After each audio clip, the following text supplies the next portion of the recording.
All right, welcome everybody. Thanks to you, everybody, for coming out tonight. Good to see you all here. Just a little bit, try to keep the opening announcements brief so we can get to the debate as quickly as possible.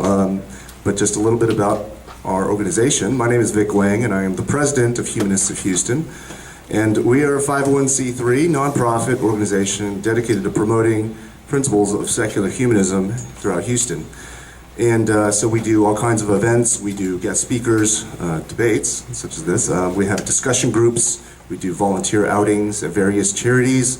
And we do activism. And we also just do social events as well. So if you're not on Meetup, please join the HOH Meetup group, which is actually, we're actually the largest Meetup group, or the largest chapter of the American Humanist Association in the country, and the largest humanist meetup group in the world.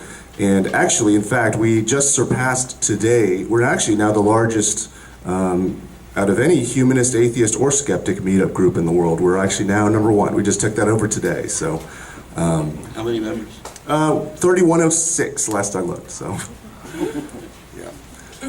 So yeah, please join us out there on Meetup, and then you can see our full calendar of events, RSVP for events, and get reminders and whatnot for all the different activities we have going on, which is typically we average about 20 plus events per month. So, yeah, as far as today, so very proud to host this debate, which has been kind of a long time in the making. It's kind of fortuitous that they were able to meet here in Houston to hold this debate, since neither of them lives here in Houston. Aaron is in Dallas, while Mr. Ahmad is in the UK. So just so happened we could get both of them here today to hold this event, which is going to be a debate on evolution. Specifically, is Darwinian evolution a fact? Mr. Ahmad will actually be taking the position, the affirmative position, that it is not a fact, and this will be going first. Just a reminder also that we have questions, we have postcards, index cards, I should say, in each chair, as well as pens. If you don't have one, just raise your hand and someone can bring you one. Those will be for the questions. We're going to do all the questions in written form today, so feel free to submit your question at any time. Just raise your hand, and then somebody will come and pick it up. Either Robert over here or Kathy over here will come pick it up, and then we will select the questions. Hopefully we'll have time for all of them, but if not, our moderator, who we'll be introducing shortly, will make the selections on which questions to select. We do ask everybody, of course, to remain quiet and civil throughout the debate. Please be respectful of both of the debaters and moderator, and please no outbursts. And also, again, there's snacks in the back. Feel free to help yourselves. Got some cookies and candy back there, and restrooms and water fountain are out in the hallway back there. So. Yeah, one thing we wanted to really try to do is make this debate as neutral as possible and as fair as possible. So hence we're holding it at a neutral venue, and we went out of our way to try to find, thanks to Interfaith Ministries of Greater Houston, we were able to find our moderator for this event, who's a Christian. So we did want to make sure we did not have our moderator was neither an atheist nor a Muslim, to try to keep things fair. So I'll go ahead and introduce our moderator for this evening, who is Sarah Stone. And Sarah is the director of singles and young adults at Memorial Drive Presbyterian Church, and a single mother of two. She completed a master's in counseling psychology at Trinity Evangelical Divinity School in Chicago, and practiced family and couples therapy before moving to Texas. As an energetic extrovert with a passion for singles and young adults, she gets excited about building community, event planning, counseling, and discipleship. In her free time, you'll find Sarah exploring Houston's newest foodie spots, playing the guitar, or dancing the night away. So please welcome our moderator to the stage, Sarah Stout.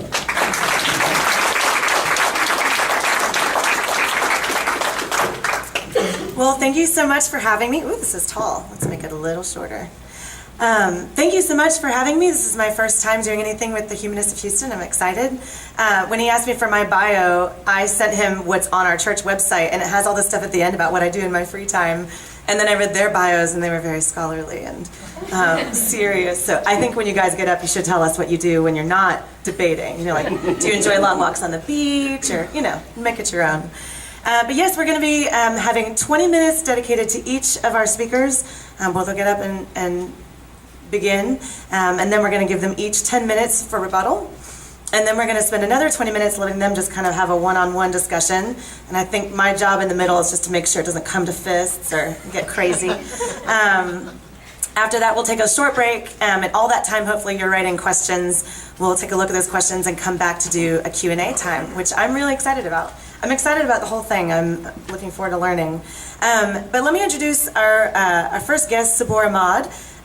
He's the former head of Mission of Dawah and an instructor and lecturer for the Islamic Education and Research Academy, which is an Islamic missionary group. He is a student of Islamic thought and studies the philosophy of biology, has previously studied engineering at City University of London. Sabor has produced several videos promoting Islam on the YouTube channel of the London Dawah movement, which he is the head of, as well as videos critical of evolution at the Darwinian Delusions YouTube channel. So please welcome Mr. Ahmad.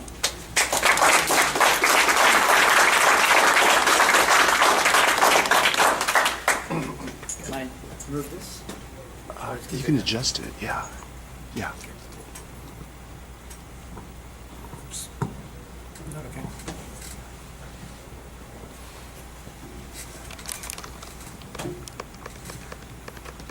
Can I talk from here? Okay. Sounds good. Welcome. So, I'm going to begin as Muslims do, in the name of God, the Lord of mercy, the giver of mercy. Now, the Prophet Muhammad, peace be upon him, said, I think something we can all pretty much agree with, if we believe in God, that is, that if you're not grateful to people, you're not grateful to God. So the first thing I'd like to do is to thank Aaron and the Humanist Society for facilitating this discussion, and as a gift, as a gesture of my gratefulness, I've bought a family of fossilized baby trilobites from Wales as a gift for you guys. And because there's one thing we can all agree about as Christians, Muslims, Jews, humanists, and non-humans amongst us, if there's any, it's that nature is full of wonders. I'm sure we can all agree with that. So, question tonight, is Darwinian evolution a fact? Now, it's very important, before you get into a discussion, you define what you mean. So what I mean by fact is something which is certain, something which is absolute, something that does not change. Now, I don't have any issue, and no one should have an issue, calling Darwinian evolution a working model, a working paradigm, and a working theory, but not a fact.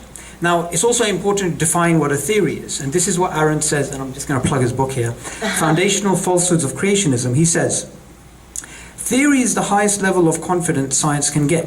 A theory is a field of study and a body of knowledge enveloping a collection of facts, hypotheses, and natural laws.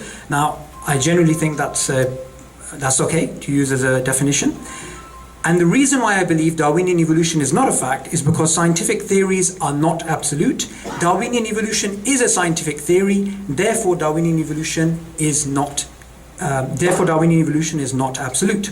And the only people I'm going to be referring to today are mainstream secular academics, mainstream philosophers of science, and mainstream evolutionary biologists. I'm also going to be making the case that Darwinian evolution is not a fact, but also that it is speculative, based on assumptions, and there's disputes about its most fundamental ideas. And I think one of the reasons why some people they think Darwinian evolution is a fact is because of their misunderstanding of what science can achieve. And I believe Aaron has that misunderstanding.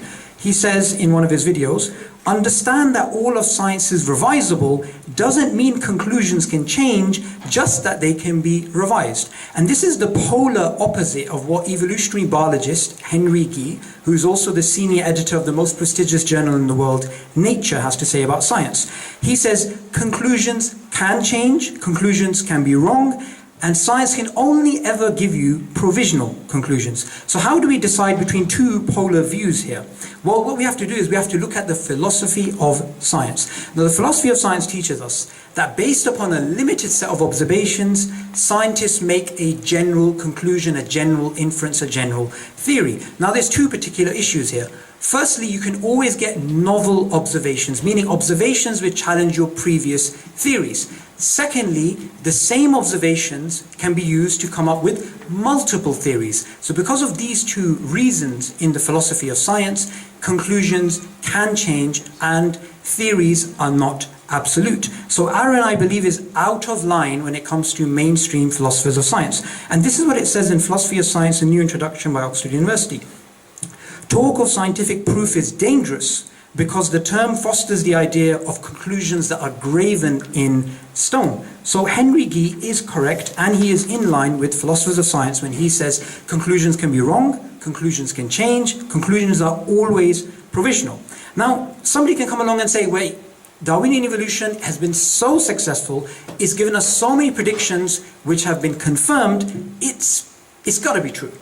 Well, just here at the University of Texas, we have the philosopher of science, Larry Loden, and he's put together a philosophical paper where he puts together 30 scientific theories which were empirically quite successful, but which turned out to be false. And this is a well-known, understood thing in the philosophy of science. No matter how successful a theory is, it doesn't mean it won't change. It doesn't mean it is a fact in the absolute sense. Now, this is what it says in the Philosophy of Science, a very short introduction again by Oxford University. Historically, there are many cases of theories that we now believe to be false that were empirically quite successful. So clearly, no matter how successful a theory is, it doesn't mean you can call it an absolute. Also, somebody can say there is no alternative when it comes to the history of evolution other than the Darwinian paradigm. Well, let's just take that at face value. Let's just say there is no alternative when it comes to the Darwinian picture of life. It still doesn't mean that it is absolute. This is what the philosopher of science Carl Stanford explains. There are alternatives to our best theories, equally well confirmed by the evidence, even when we are unable to conceive of them at the time. And somebody else can also make a claim. There is a complete consensus amongst all evolutionary biologists that Darwinian evolution is largely correct. Now again, I'm going to take this at face value. Let's just assume every single evolutionary biologist from the time of Darwin till today believes Darwinian evolution is correct. It still doesn't mean it is an absolute, because we can have paradigm shifts in science. So a complete consensus is still based on a conclusion which is provisional. This is what it says in Evidence in Evolution, published by Cambridge University. The best that scientists can do at any time, this is the absolute best they can do, is to render comparative judgments between theories. But there is something Aaron is correct upon. He says, 100 years ago we had the theories of evolution, gravity, atomic theory, cell theory, and the germ theory of disease. All these fields have improved since then, but we're still focused on the fact of evolution, gravity, cells, and germs. So I totally agree that there always will be a theory of evolution. And I'm going to be explaining what I mean by evolution, because I think we need to define those terms as well. So just to summarize, observations are facts. Theories are not facts, although they're based on observations, as per Aaron's previous definition in his book, which I agree with. Because of two particular issues: multiple theories based upon the same observations, and secondly, novel observations that can challenge your previous conclusions. So philosophy of science teaches theories are not absolute. Darwinian evolution is a scientific theory, therefore Darwinian evolution is not absolute. And it's also very important at this moment to define the difference between Darwinian evolution and evolution. Evolution simply is an observation of biological change. From that perspective, it is an absolute fact. But it doesn't mean the tree of life, or natural selection being the cause behind the tree of life, is an absolute fact. Darwinian evolution is different to evolution. In Zoonomia, which was written by Erasmus Darwin, Darwin's grandfather, he uses evolution in that particular sense. In fact, in one sentence of that book, he uses evolution in a sense which is non-Darwinian, rapid saltational evolution. Secondly, in zoological philosophy by John Baptiste Lamarck, who came up with his Lamarckian evolution decades before Darwin, he also uses evolution in that general sense of biological change. So from that perspective, it is an observation. Now, Lamarckian evolution existed some decades before Darwin, and there's two particular parts to Lamarckian evolution. Number one, there was a history of evolution, which was represented by the bush of life. A multiple number of origins, parallel lines of evolution, organisms going from simple to more complex. It was like written within them to get more and more complex. Secondly, the mechanism by which that happened was the inheritance of acquired characteristics. Darwinism, likewise, Darwinian evolution, Darwin came along about 50 years after Lamarck, and he put together his own theory of evolution, which also had two parts. One was a history of evolution represented by the tree of life, and secondly was natural selection working on variations. Later on they called it mutations, but the same thing. This is what the philosopher of science Jerry Fodor explains. Darwin's theory of evolution has two parts.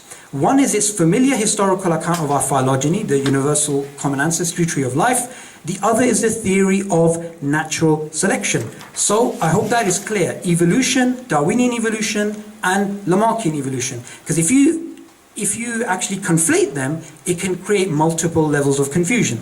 Now, in one of his comments, Aaron said, "Why are we even bothering with the superfluous labels of Darwinian, natural and sexual selection, versus neo-Darwinian, selection plus genetics? Just call it evolution, that's what it is." I'm going to make the case that we shouldn't call Darwinian evolution or neo-Darwinian evolution, just call it evolution, because it creates confusion. For example, we know that bacteria mutates. This is a clear-cut evolution observation. We have observed this in the lab. Now, because that is true, does that mean the tree of life is true? Does that mean natural selection working on variations is the cause behind all that?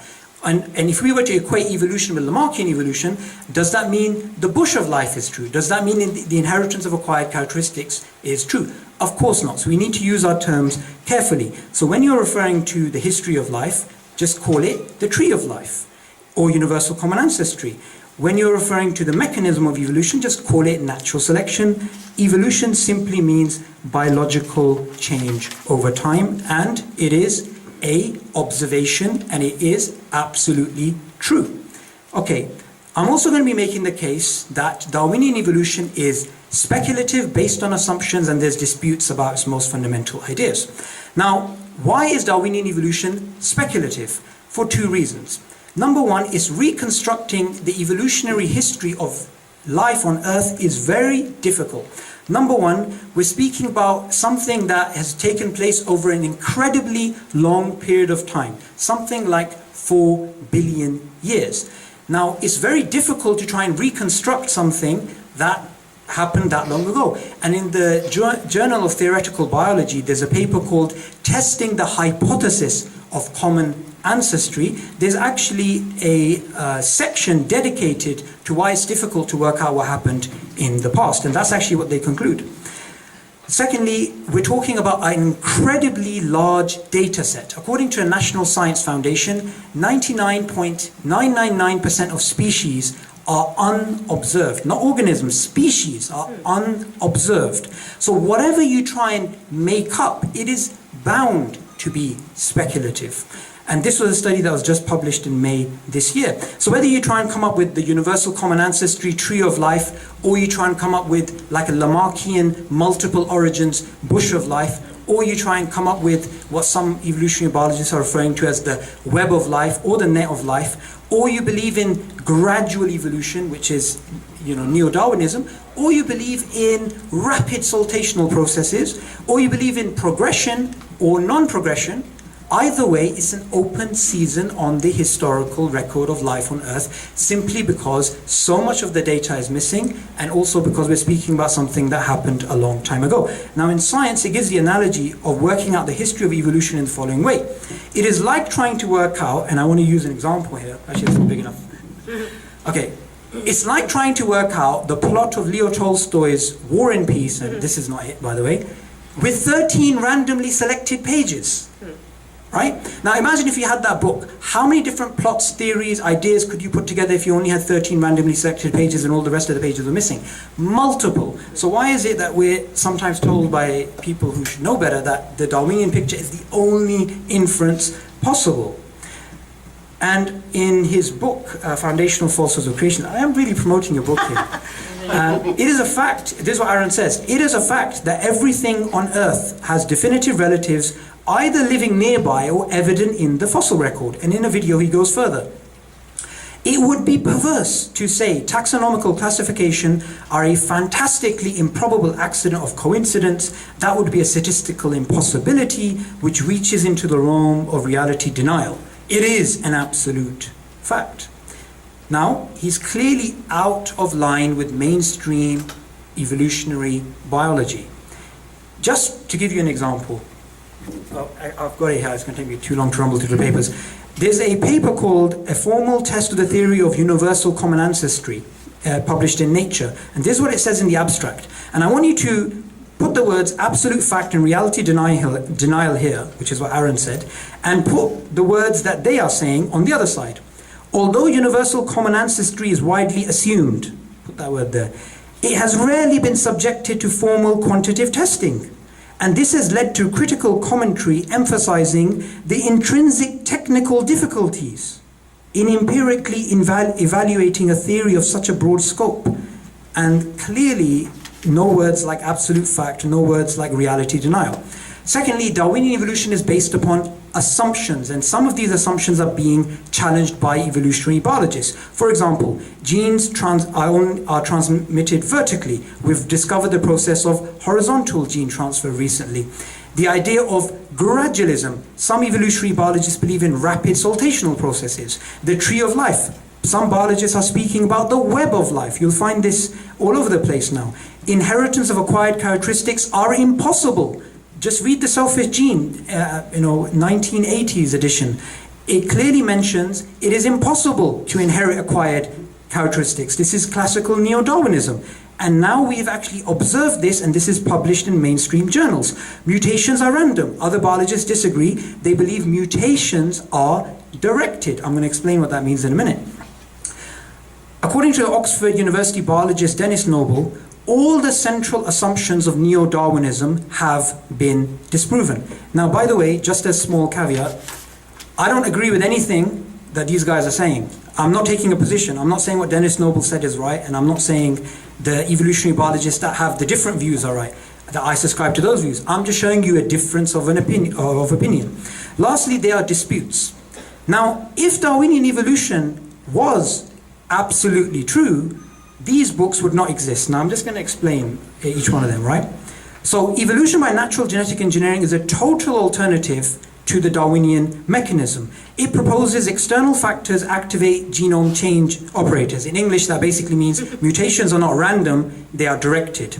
And in Evolution, a view from the 21st century, it mentions a whole new alternative to neo-Darwinism. And just one of the people who actually support, just to give you an idea of the sort of scientists who are behind this, is Carl Woese, the guy who discovered the third domain of life, right?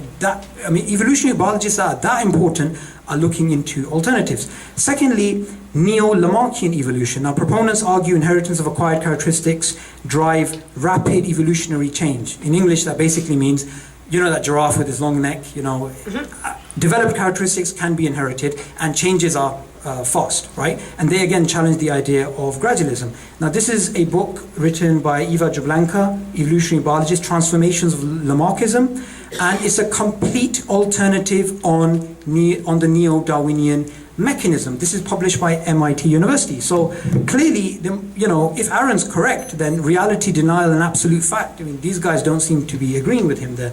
Now, the last one, and I think this is quite an interesting one, this is actually referred to as the forgotten synthesis, Mendelian mutationism, right? So this challenges the idea of gradualism. It argues evolution takes place in rapid steps by large mutations, right? Now, this is a book published by Masayoshi Nai. I always get his name wrong, so I have to read it from here. Mutation-Driven Evolution, published by Oxford University, and he gives a complete alternative to the Darwinian mechanism. Now, they're not challenging the Darwinian history of life. They're challenging the Darwinian mechanism, although some are challenging it by proposing the web of life. Okay. Now, if Darwinian evolution was an absolute fact, then these books would not exist. The journals that they refer to that they've published in, the peer-reviewed journals, would not exist. And the universities that publish them, like MIT and Oxford, would not exist, but they clearly do. So, if it was an absolute fact, scientists wouldn't be proposing alternatives. And I just want to highlight a project before I end. It's called the Third Way of Evolution. And this project has scientists from China, and these are all evolutionary, secular, mainstream biologists, right? It has scientists from China, Europe, America, Oxford, Cambridge, MIT, Princeton, Harvard, and all of these secular biologists, they do not believe in the Darwinian mechanism, and they are proposing alternatives, and they believe it's fallen apart. Now again, I do not endorse any of their views. All I am doing is I'm sharing their project to show that there is difference of opinion, and the reason why it's called the third way is because they don't believe in intelligent design, they don't believe in creation science, and they don't believe in neo-Darwinism, so they're trying to find a third way. So just to summarize, scientific theories are not absolute. Darwinian evolution is a scientific theory, therefore Darwinian evolution is not absolute. And I defined fact in the beginning because there's multiple meanings of fact. Absolute doesn't have multiple meanings. Absolute means it cannot be open to other interpretations, cannot be undermined by new evidence. It is an objective part of reality. So I just wanted to highlight that before I end. Now, even Richard Dawkins, in his book A Devil's Chaplain, he agrees that the Darwinian mechanism, not the history of life, he believes that that can actually change. He says, we must acknowledge the possibility that new facts may come to light which will force our successors of the 21st century to abandon Darwinism or modify it beyond recognition. Now, I want you guys to make sure you understand this. It is the very beauty of science that its conclusions can change. That's the beauty of science. It's not actually a weakness. Because if it didn't change, we'd still be living in a clockwork mechanical universe. So the very fact that its conclusions can change is a good thing. Darwinian evolution is the current working model, is the current working paradigm, is the current working theory.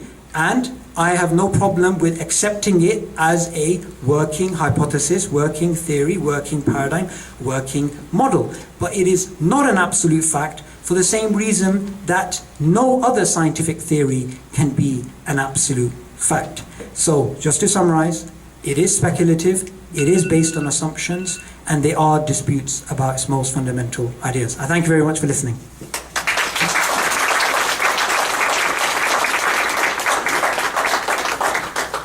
You timed that perfectly, my goodness. I was a little afraid of what alarm my children had recently my phone. I'm glad we didn't get a Disney song or something. But you forgot to tell us what you do in your free time when you're not debating. I'm going to let it slide for now, but later when we, be thinking.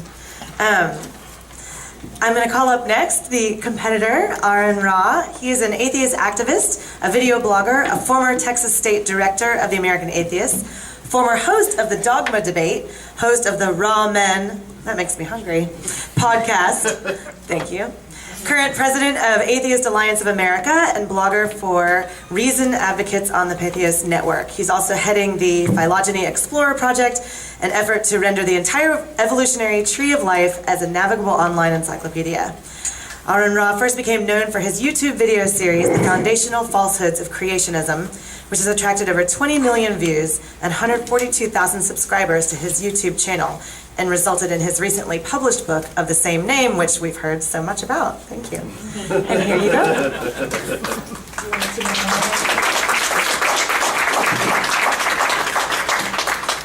Thank you very much. I don't do anything in my off time. I just work. I'm determined to be like the hardest working activist in atheism, and I'm well on my way. So, I have a slight PowerPoint here, and I apologize that so much of this presentation is going to have to be on semantics, it seems. because it is my opinion that my opponent is at a disadvantage in that he doesn't really understand the words that he's using. His argument depends on erroneously redefining terms and also quote mining academics out of context, not so much in taking the sentence out of the paragraph, but in not understanding the meaning surrounding what they're saying. So is this working? Okay, good. I never trust these things. Right, the term Darwinism means something different here in the U.S. than it means in the U.K. American scientists wouldn't use the word Darwinism at all. American historians might, but only if they're talking about Darwin's own postulations. Natural selection, sexual selection are the Darwinian mechanisms because it was Darwin who first proposed them. But if you look at these last three lines, you'll see that among senior British scientists, the word Darwinism is just a synonym for biological evolution, meaning that the two words mean exactly the same thing in the UK, as anyone can see if you just look it up.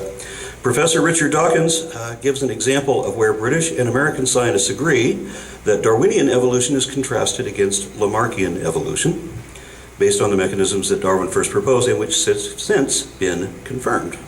And Sabor has already conceded that these are a matter of actual fact. In the American understanding of that word, Lamarck's theory couldn't pass the test, but Darwin's did, and was replaced by Darwinian theory, which was then synthesized with genetic theory to become the modern synthesis. The Mendelo-Darwinian synthesis is also called Neo-Darwinism, and is distinguished from Darwinism being limited to Darwin's own 19th century understanding.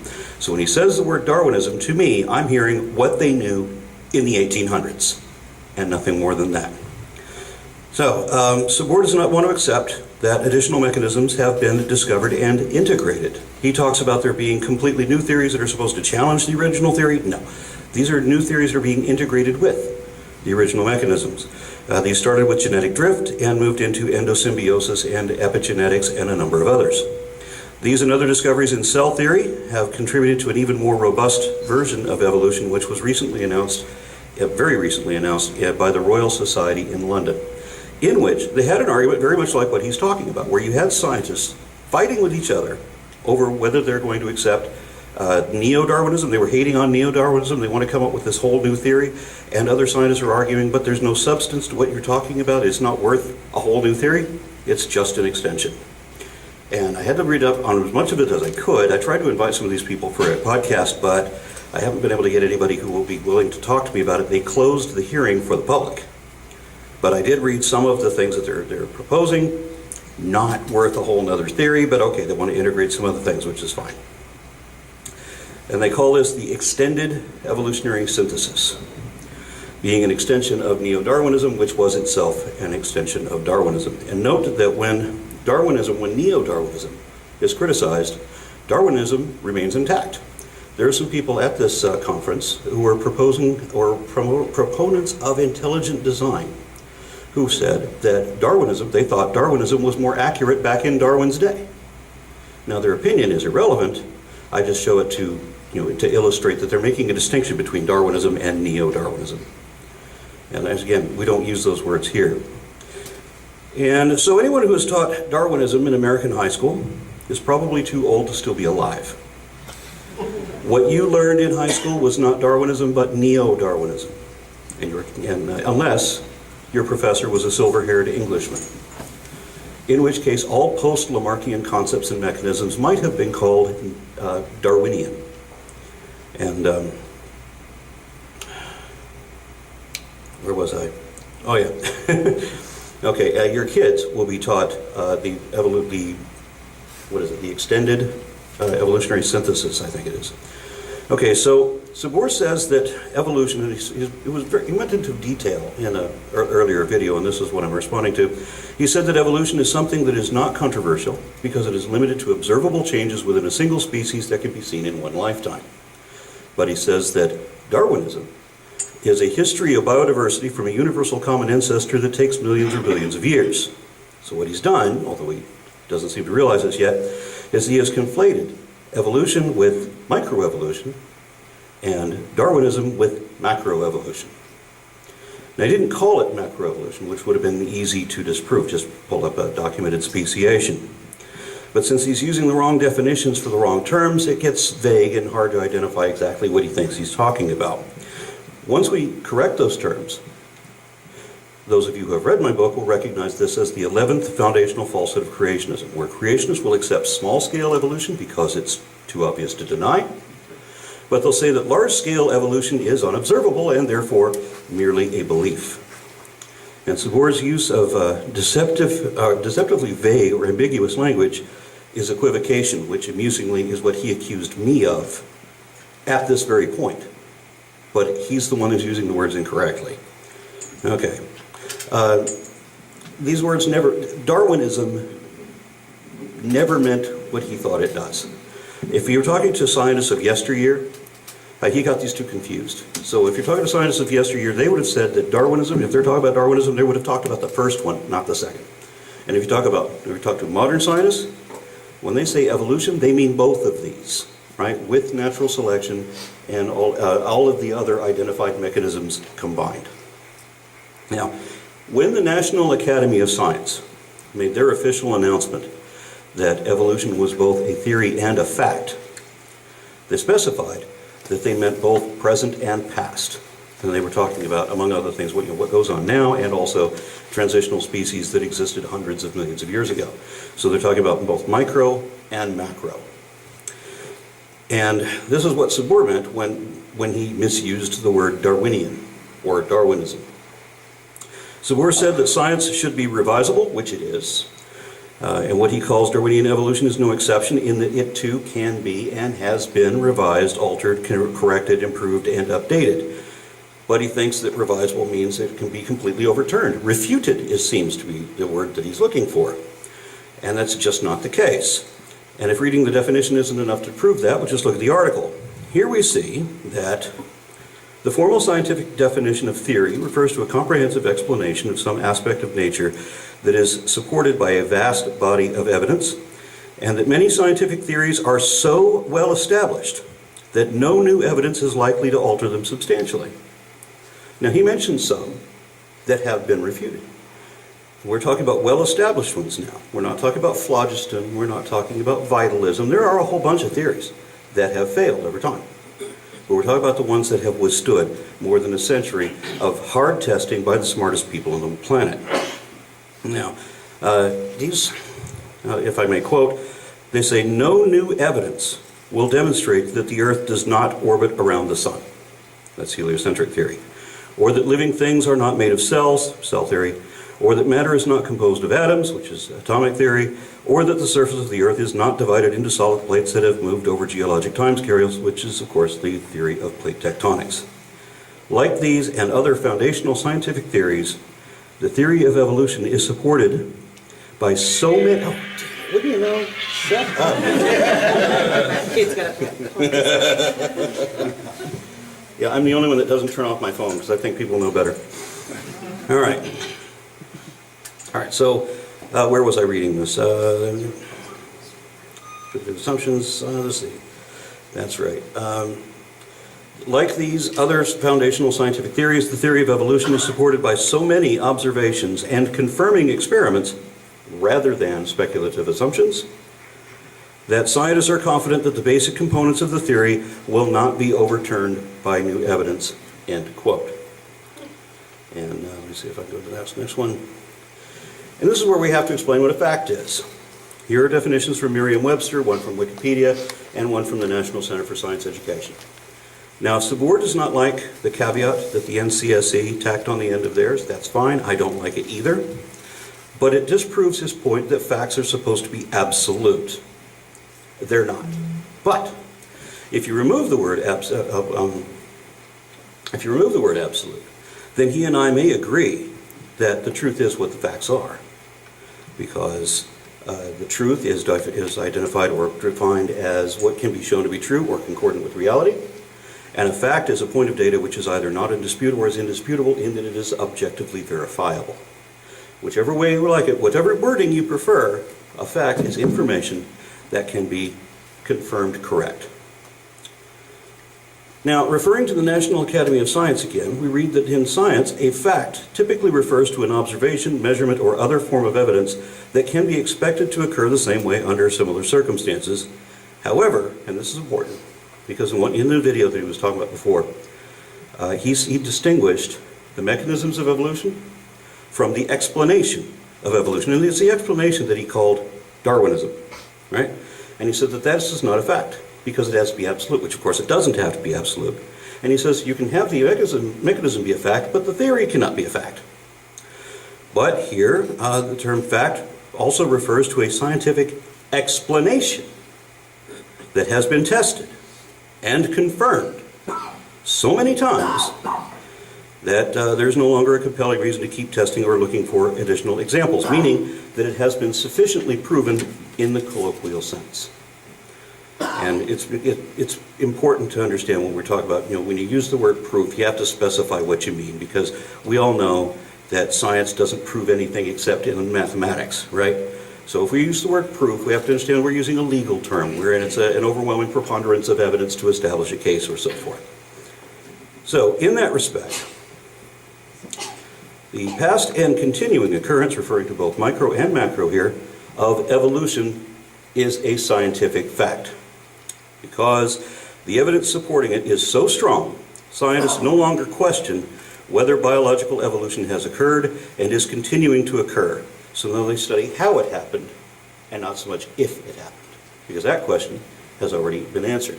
And I could rest my case right here, but I wouldn't just use an argument from authority. I mean, I did write a book on this. I mean, I have some idea about how to explain this just by citing and explaining the data.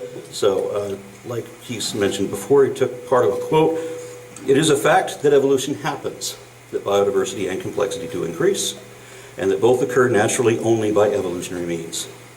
It is a fact that alleles vary with increasing distinction in reproductive populations, and that these are accelerated in genetically isolated groups. It is a fact that natural selection, sexual selection, and genetic drift have all been proven to have predictable effect in guiding this variance. If you accept microevolution, you have no excuse to reject macroevolution, because it's a continuation of the same process. If you can walk 20 feet, then given more time and provisions, you can walk 20 miles. It is a fact that significant beneficial mutations do occur and are inherited by descendant groups, and that multiple independent sets of biological markers exist to trace these lineages backwards over many generations. And this is one of the many facts establishing the fact of human evolutionary ancestry. It is a fact that the collective genome of all animals has been traced to its most basal form through reverse sequencing, and that those forms are indicated by comparative morphology, physiology, and embryological development, in addition to chronologically correct placement in the geologic column in successive stages. It is also a fact that every animal on Earth, as he mentioned before, has definite relatives either living nearby or in the fossil record. There are ways of establishing this hierarchy of arrangement, and it was done 300 years ago. So it doesn't take a whole lot of technology to figure this out. There's the simple game of Sesame Street. One of these things is not like the other. That's all that you need, really, to establish this kind of a hierarchy. And importantly, it is also a fact that both microevolution and macroevolution have been observed and documented dozens of times, both in the lab and in naturally controlled conditions in the field. And that all of these have withstood critical analysis and peer review. And I have citations for some of these in my book. We don't know everything, but we know a lot about this. And what we know, we actually know and can show that we got it right. Which brings me to another thing I need to bring up. Sabor hosts a YouTube channel called Darwinian Delusions. And the idea that he calls us Darwinists delusional may seem like an empty insult, but it is also a logical fallacy of psychological projection. He is projecting his own faults onto those who will not share them. The psychiatric definition of a delusion is a persistent false belief that is maintained despite indisputable evidence to the contrary. To falsely claim something when there is evidence otherwise. And it is a delusion because the beliefs remain fixed even when the facts are against them. There is no actual fact that contradicts evolution. But if there was, we would simply have to consider it and change our minds or adjust our perception accordingly. Because we just want to understand the way things really are and improve on that understanding. We don't have a commitment to preserve or defend the belief whether it's true or not, which Sabor does. And this is why he will continue to believe what he believes, even when all the facts are against it. Because creationist organizations post statements of faith, as if this were something to be proud of, wherein they admit that they will never acknowledge any evidence against them. These are confessions that they have already rejected. And you'll notice these are all from leading creationist organizations. These are confessions that they have already rejected all the evidence there could ever be, such that no matter how wrong they are, no amount of proof will ever change their minds. Their beliefs are assumed without reason and defended against all reason. Not one scientific organization or institution would agree to anything so intellectually dishonest as this, because it's not the Darwinists who are delusional.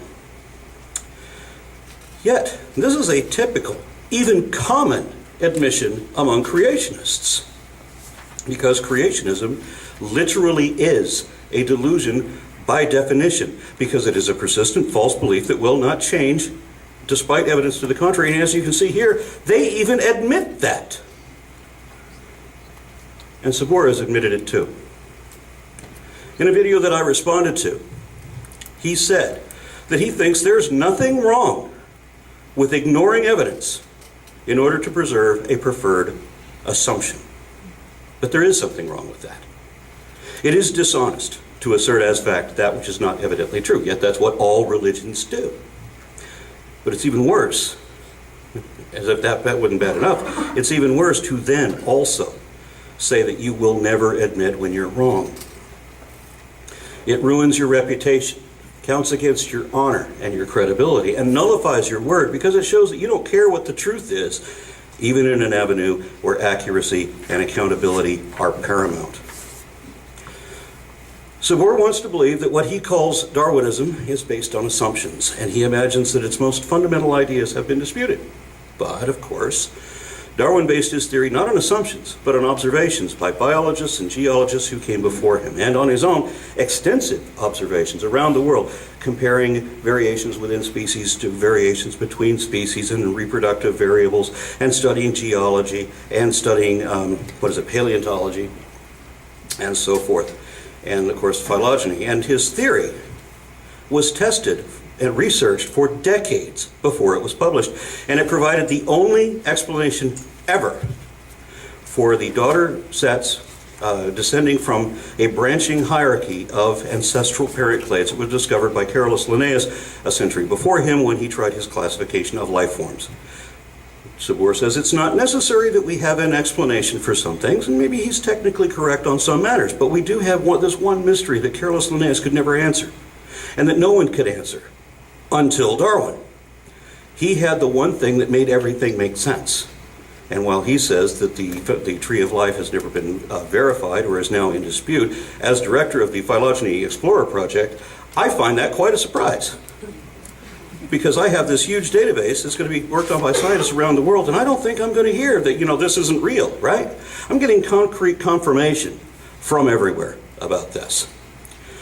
So, no, evolution is definitely not based on assumptions. Like every other scientific theory, evolution is based on observable phenomena and testable hypotheses.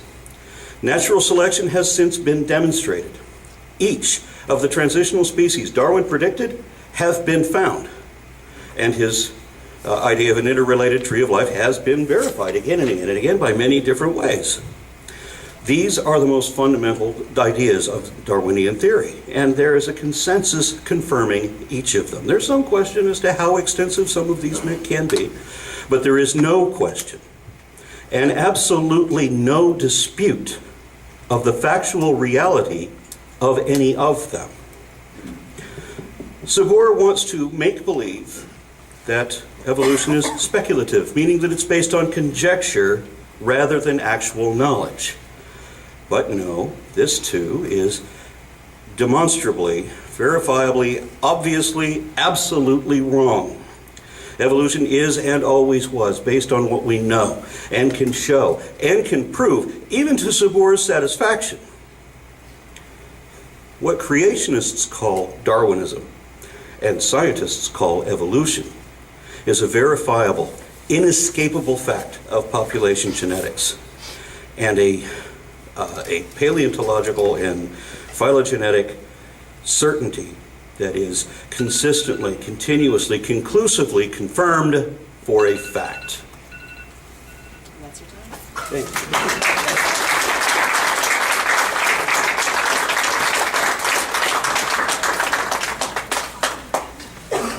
Great job so far, guys. I thought about taking a poll to see how we think they're doing, but I thought we'd wait at least until after the rebuttals. So the rebuttals are 10 minutes apiece. Are you ready? Do you want me to vamp a little bit? Do you need any more time?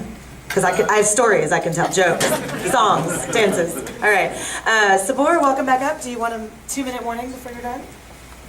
Yeah. Yeah? You could let me slip a few extra minutes.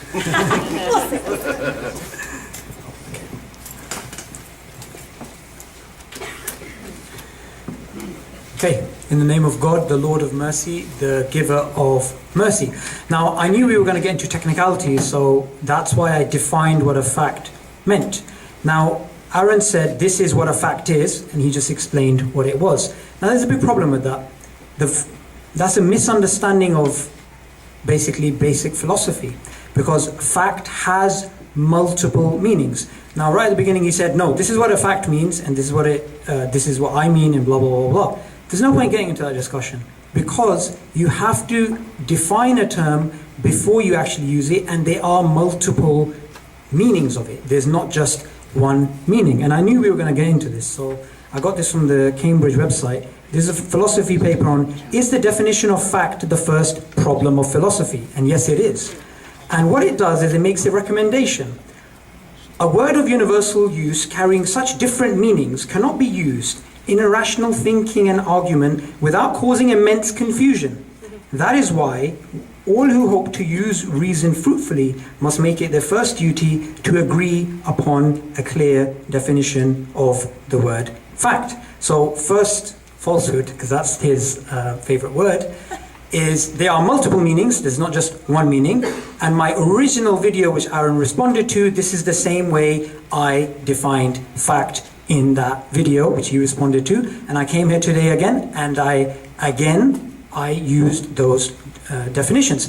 Now, if you don't want to agree to those definitions, and that definition was, it doesn't change, it is certain, it is absolute. So if you want to challenge that definition, it shows you believe it can change, it is not absolute, and it is not certain. One thing I just wanted to get this out of the way. Whenever I quoted you, I always quoted you word to word, but you made a claim, which I don't believe I said that, about the assumption that I won't change my belief if something or whatever. So you need to actually tell me what I said there, just to clarify. Okay, you spoke about the extended synthesis, right? So I'm very surprised you said they're incorporating these ideas. I have the extended synthesis. I'm aware of all these topics, and I'm very surprised you actually made that claim, because Masayoshi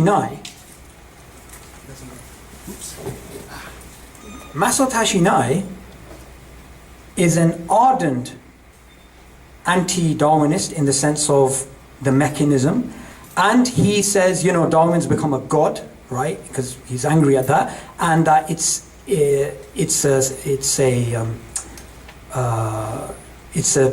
basically like a belief system, right? It's a dogma, and that needs to be challenged. So I'm very surprised you said that that's in the extended synthesis. I'd like you to show me how it is.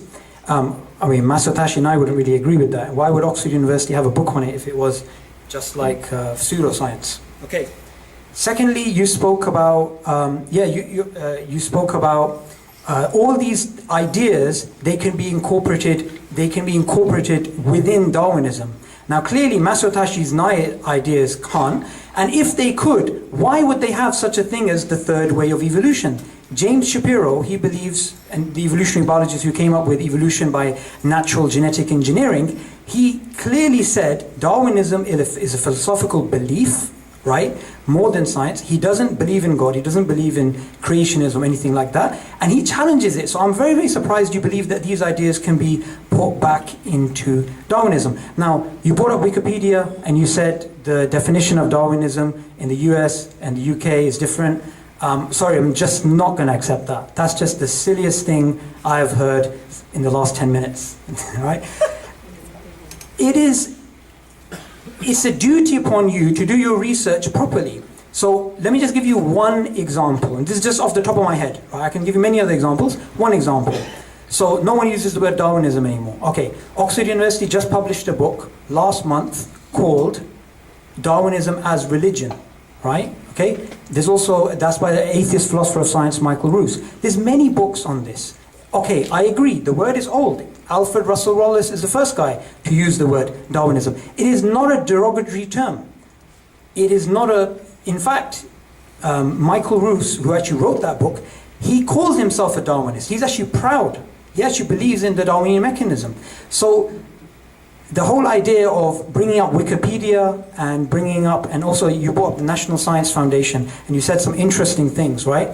So National Science Foundation, they are not a published peer-reviewed philosophical paper authority like the Journal of Theoretical Biology or other ones. How can you use them as an authority? And they basically, you quoted off their website and they said, no new facts can come to light that will challenge, I'm assuming you're referring to universal common ancestry.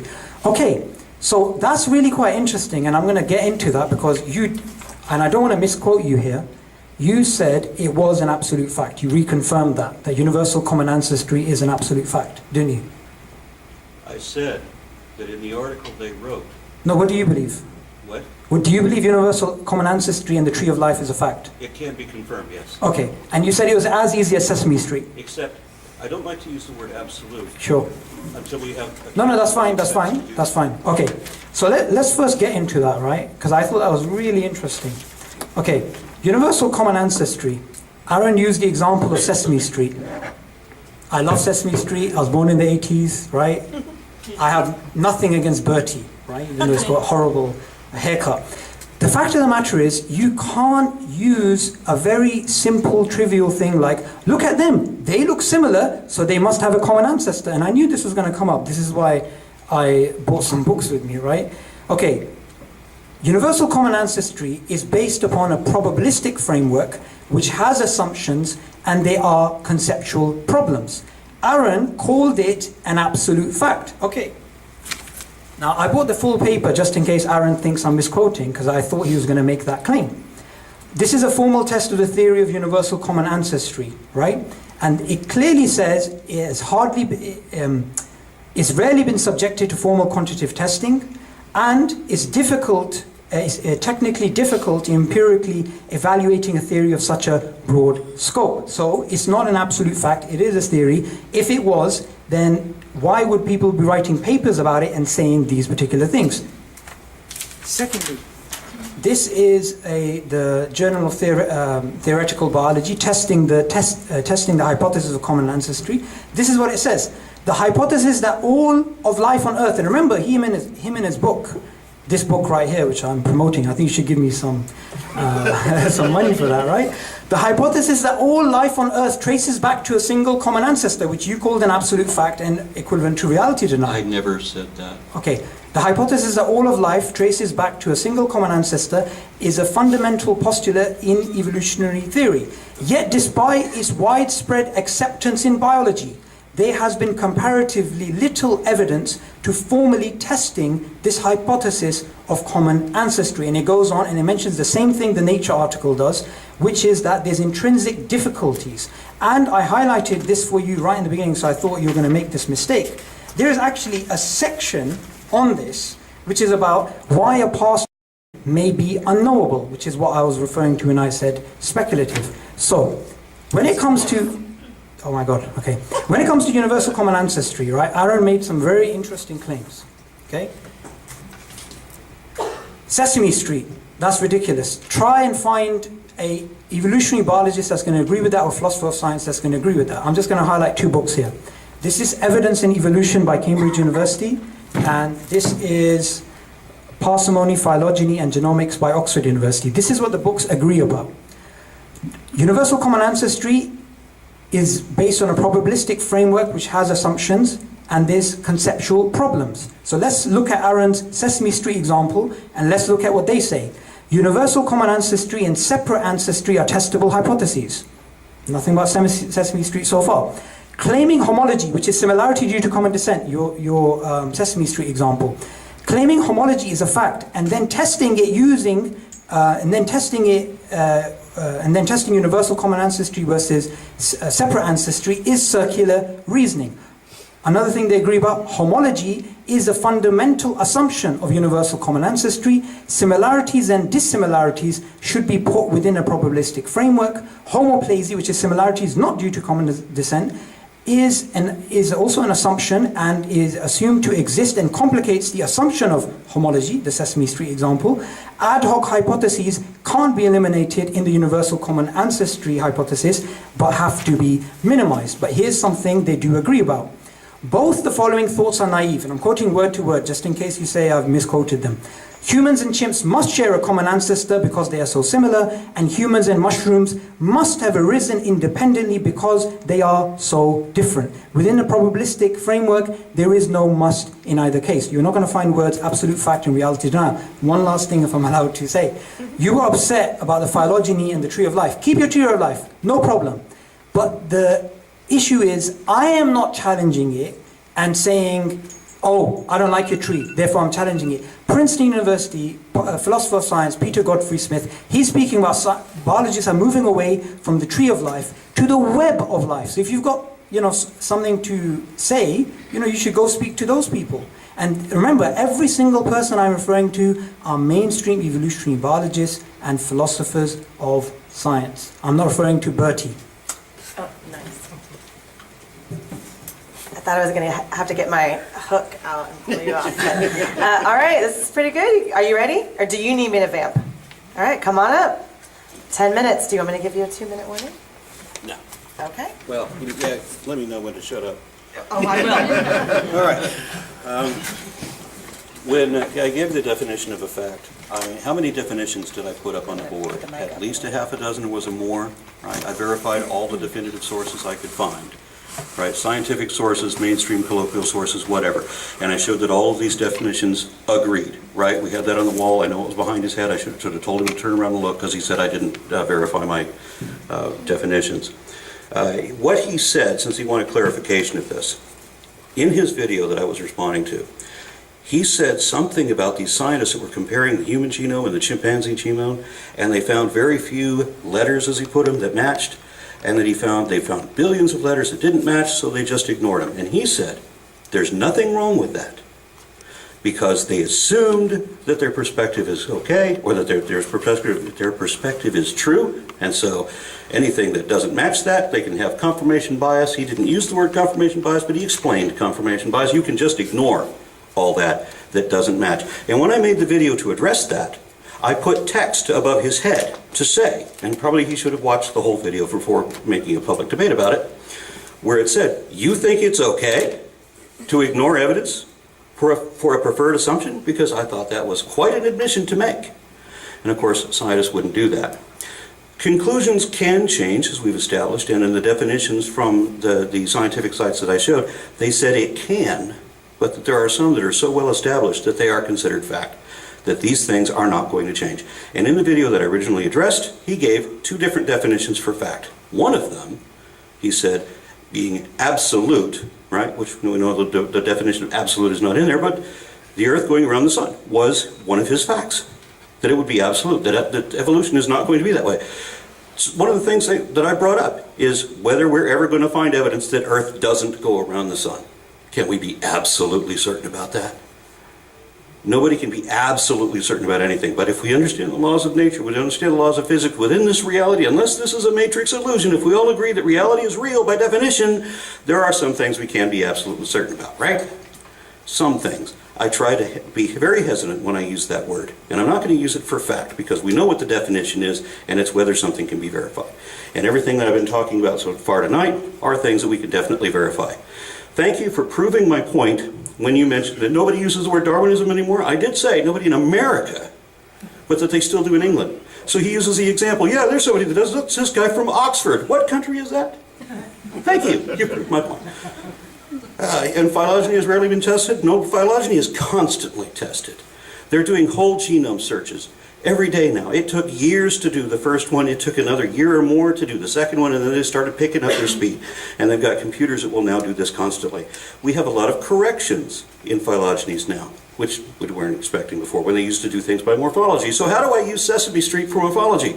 Because you can't use the simple analysis of different morphological traits to come up with a common ancestor. I didn't say that. I said you can figure out the hierarchy. Carolus Linnaeus figured out this huge quandary because he was expecting that he was going to show created kinds when he started classifying life forms. But he found this set of Matryoshka dolls, the Russian dolls, one doll inside the other, except that each doll has 4 dolls inside it. Something like that on average.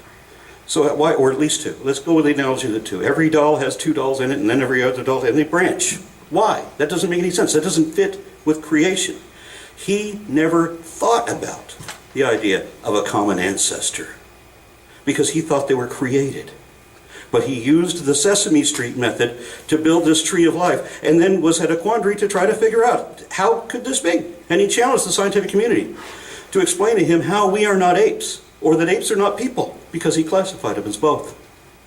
And the scientific community, also unable to explain that at the time, decided to make an arbitrary, contrived classification called genus Pongo, which they put all of the non-human apes in.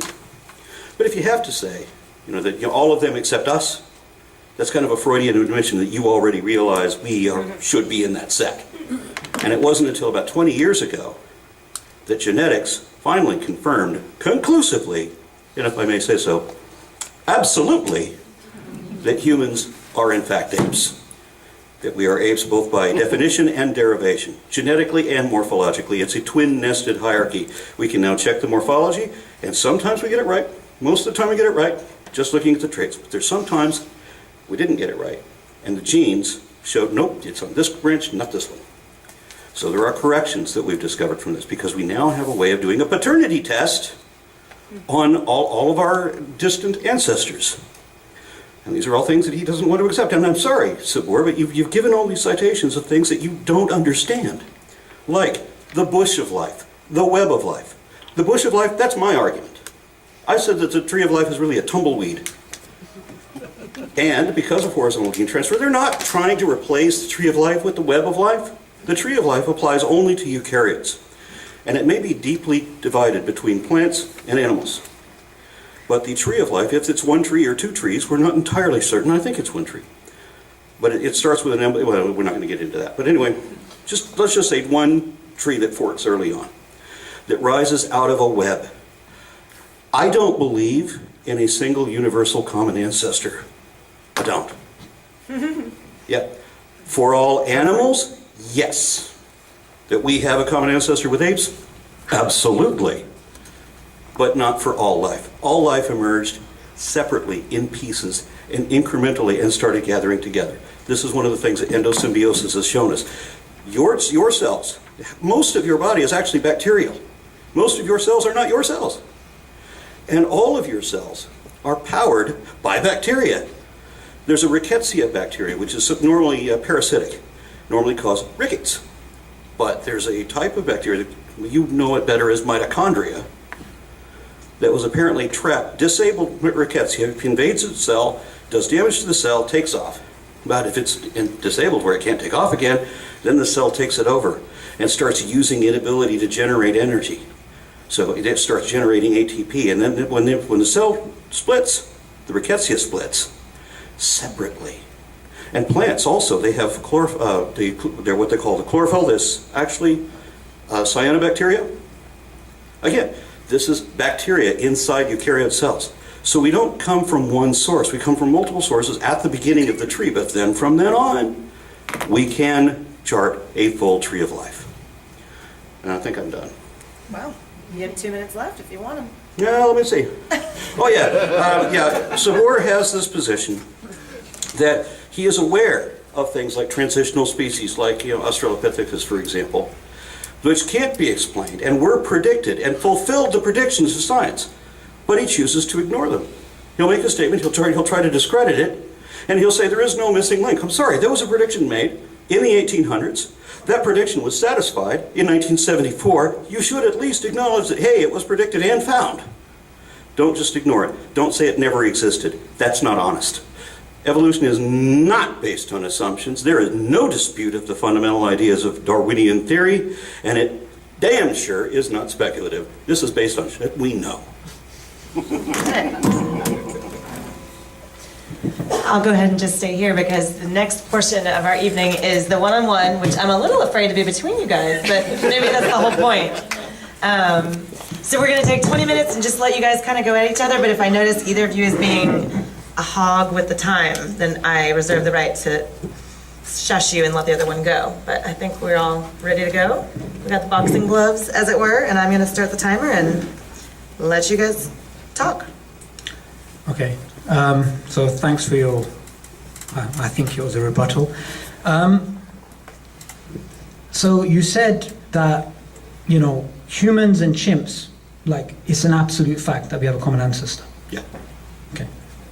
So I'm just going to read out read it out directly. I'm not going to paraphrase it, and I want you to tell me whether that's in line with what you just said. The following thoughts are naive. Humans and chimps must share a common ancestor because they are so similar, Sesame Street. And humans and mushrooms must have arisen independently because they are so different. Within a probabilistic framework, there is no must in either case. Now, I'm very surprised that even though I bought 2 books here, and I mentioned to you, they're saying it's based on a probabilistic framework, based upon assumptions, and there's conceptual problems such as homology being a fundamental assumption in a non-circular way, and the problem of homoplazy, none of which is mentioned in your book, which what is mentioned is the Sesame Street type thinking. How can you continue to say humans and chimps must have a common ancestor and it's absolute when people like Cambridge University, Oxford University disagree with you? They don't disagree with me. That's the thing. Okay. You keep citing experts that you think disagree with me, and they don't. I can show you that they don't. You cited Craig Venter as supposedly disagreeing with me. No, I knew exactly. I never mentioned Craig Venter. Not here.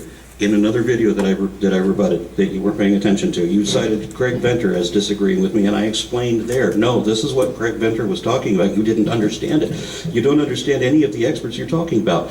I don't say that it must be because of this one reason. No. Why do chimpanzees and humans have a common ancestor? Because we have the genetic confirmation for it. We have the genetic code to prove it. It's not just on morphology, it's also on genetics. Okay. This book, when it's actually referring to this thing that within a probabilistic framework there is no must, it refers to physiology, morphology, and genetics. Mm-hmm. So, you asked me a question that the way the question was phrased is nonsense. I corrected the question and gave the correct answer. So, what you said previously, before you came down, was it's an absolute fact that they have a common ancestor. Yes. Okay? This book doesn't say that. No, it doesn't say that. It says another thing that you said it must be because they're so similar. That would be ridiculous. No. Let's extend that, and it's not because they're so similar. It's because we have the genetic confirmation of it. And I don't know whether you're not listening to this or you don't want to listen to this. It literally says to say they have a common ancestor is... Okay, I'll explain it to you Wait, again. one second. Within a probabilistic framework, 1 second, so I just want to quote it directly. Within a probabilistic framework, there is no must in either case. Right. Both these books, they treat common ancestry and separate ancestry as testable hypotheses. They treat homology, similarities due to common descent, Right. Sesame Street example, as a probabilistic framework which has assumptions, which has problems. Okay? Right. I'm assuming you haven't read these 2 books because none of this was in your book, right? Right, I did not Until read now, this. I'm reading direct quote to you, Which and doesn't you're just help not your case. acknowledging. You're just And not it- acknowledging it. I can't, because what you read doesn't help your case, and you don't understand that. You Okay, said have you read that this book? chimpanzees and humans must have a common ancestor. It would be ridiculous to say that humans and chimpanzees must have a common ancestor because they're so similar. Yes, that sentence is correct. And that's not why I say they have a common ancestor. I said because within the last 20 years or so, we finally got the genetic confirmation to prove it. And it has nothing to do with that sentence. This book is referring to genetics, morphology, and physiology. But that's not the And sentence you got, is it? It is. The sentence you got says nothing Okay, about have you read genetics. this book? Have you even got this book? Did So you how read can you say that I'm sentence? misquoting it? I read the whole thing. if you read that book, if you read that sentence, tell me where the word genetics or anything applying genetics shows up in that sentence. Perfect. Okay. Can we, if it does, would you admit you're wrong? If the word genetics or something implying genetics shows up in that book, Yep. yeah, read me Okay, the same sentence okay, again. Let's see if okay. any new words pop up. Okay.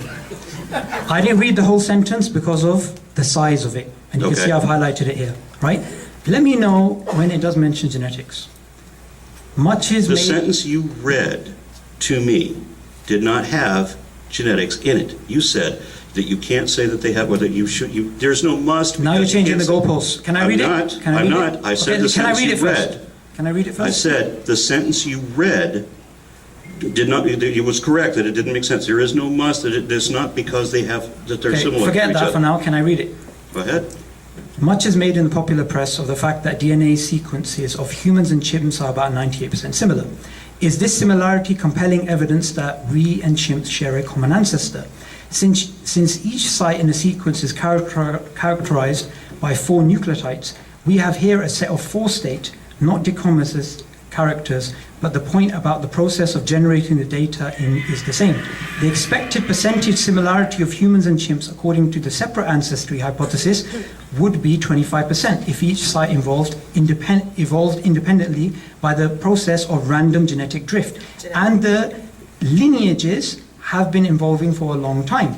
In this case, the observed similarity of 98% would strongly favor common ancestry over separate ancestry. However, if there was a strong selection in each lineage for the traits that one observes, the expected degree of similarity would be about the same, regardless of whether the common ancestry or the separate ancestry hypothesis is true. And then it mentions the sentence that I mentioned. So it's within the context of genetics, physiology, and morphology. And it doesn't mention anything that was discovered since 1974. We already knew that. You're going off on a tangent now.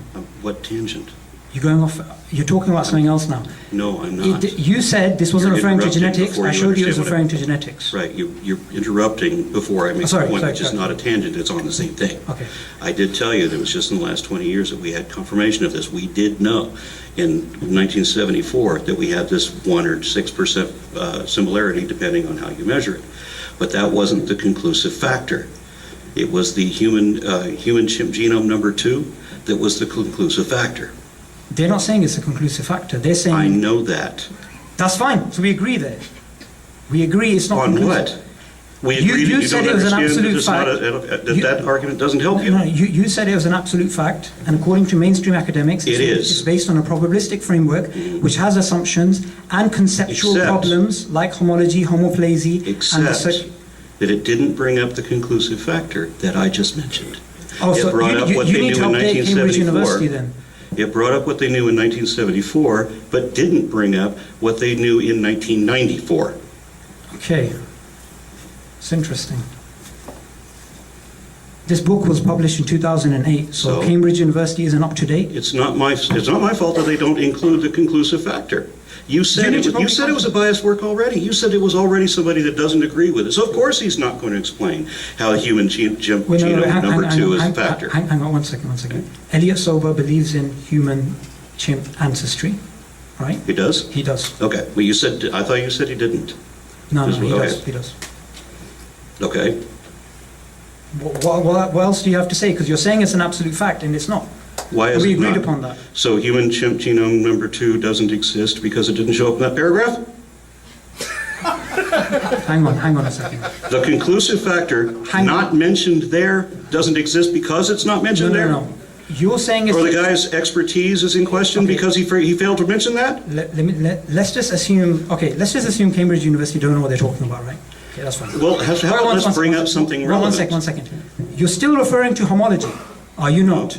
No, I wasn't at all.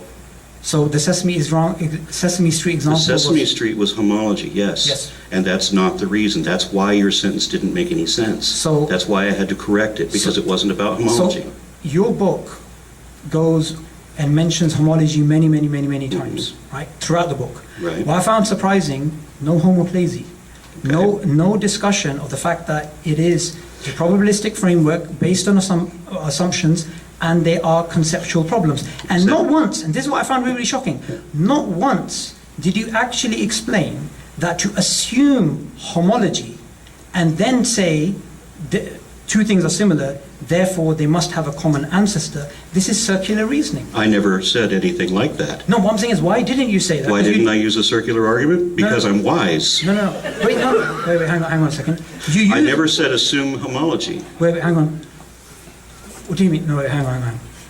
You used homology, right? I explained homology. I didn't say anybody should assume it. Okay. I never say anybody should assume anything. Didn't you? There's a certain paragraph, actually. Let me just bring it up. There's a certain paragraph where you said apes are so similar to us that, you know, if some of those ancient ape human ancestors were alive, you know, we wouldn't be able to classify them separately. You said that, right? That is correct. Is that homology? Yes. It is homology. If you Okay, can't fine. distinguish, Okay, that's if you fine. can't distinguish a transitional person between the divergence, human divergence from chimps to modern man, if you can look at one of these people in this intermediate and you can't tell if they're ape or if they're human, that's kind of the definitive characteristic of being transitional. Okay, and that's you look homology. at this person and you can't distinguish. Are they ape or are they human? This is why I brought up in that book that creationists were given a set of skulls to examine. There's actually one skull.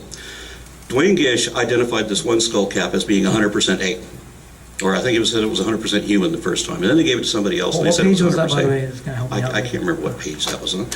And then they gave it to another creationist, a third creationist, Ludow, I think, and he said it was 100% human. So we've got all this discrepancy. And then they give it back to Gish again, like 6 years later. And now what he said was 100% human, he now says is 100% ape. It's the same skull. He's just looking at the same skull again. So he puts it 100% on both sides of any category.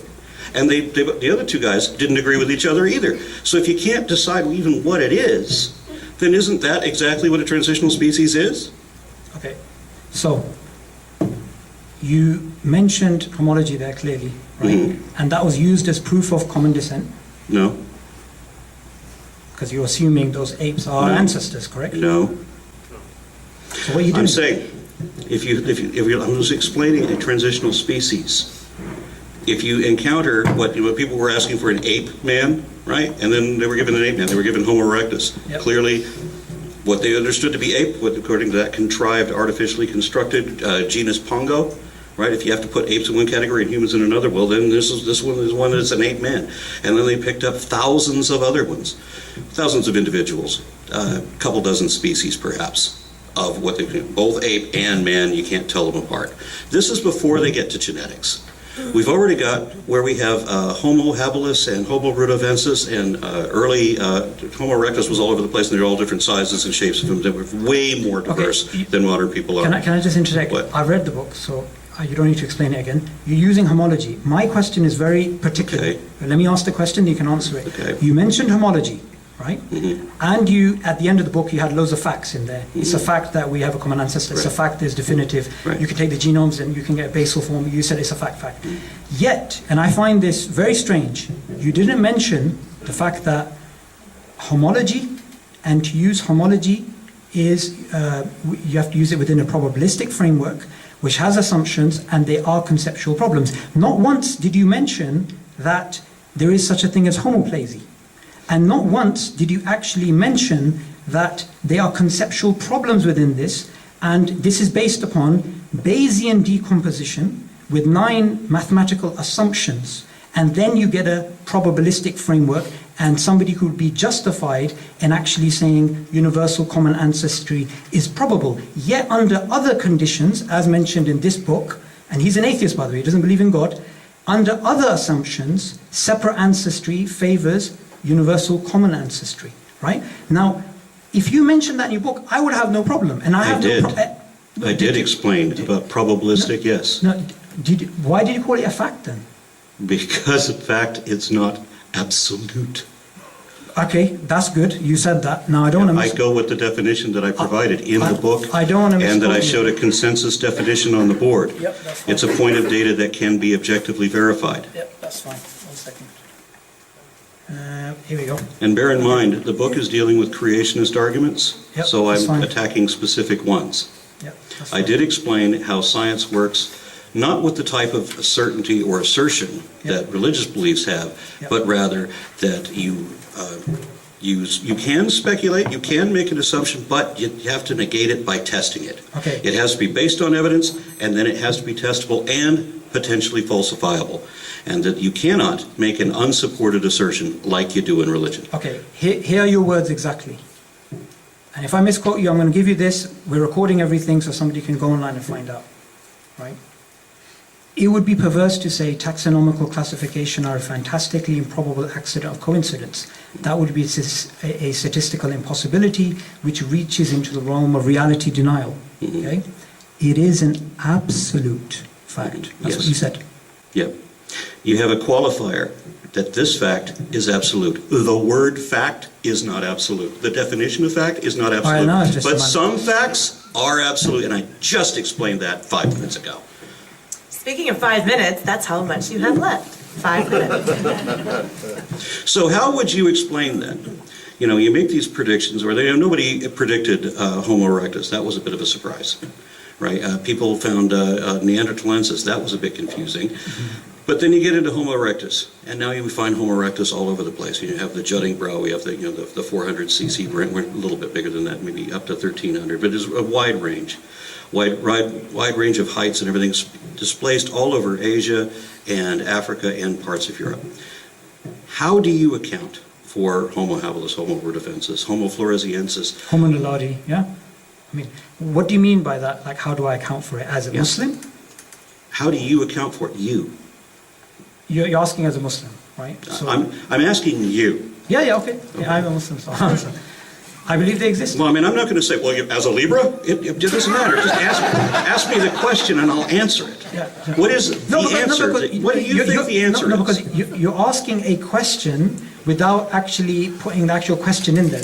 It sounds like a question, but it's like, how do you account for it? How do you account for it in what terms? Because look, okay, let me answer it 2 ways. I'm going to answer it as a Muslim, not as a zebra, and also I'm going to answer it in context to this debate, right? Number one, anything that they find, Homo naledi, Homo erectus, whatever they find, to take those skulls and to take a line of fossils and to claim that this is a descendant of this, according to Henry Gee, an evolutionary biologist, just like all the rest of them, and an atheist, he says that it is not a scientific hypothesis that can be tested, but a bedtime story. You can't prove it with a fact. This is what Henry Gee says in his book, Misunderstandings of Human Evolution, right? Let me give you an example. Let me answer that question, right? So, if you're going to use similarities and say, therefore, common descent, then I'm just going to repeat the same thing like I did previously, like a parrot. That is based upon a probabilistic framework which has assumptions and there's conceptual problems, such as homoplazy, similarities which are not due to common descent. So if you're going to maintain the line of Sesame Street, similarities are due to common descent except when they're not. And you missed the part where I explained homoplazy too. Okay, let me answer, right? Secondly, and this is as a Muslim, right? Okay, these things existed. I mean, it's not a theological problem for us. I mean, theologically, look, if we're going to get into this, theologically, it's not even a problem if, somebody says, the whale evolved from some sort of land mammal. I mean, look, these things are irrelevant, right? When it comes to Islam, it's a religion in which we worship the one creator, we believe God is the cause behind all things.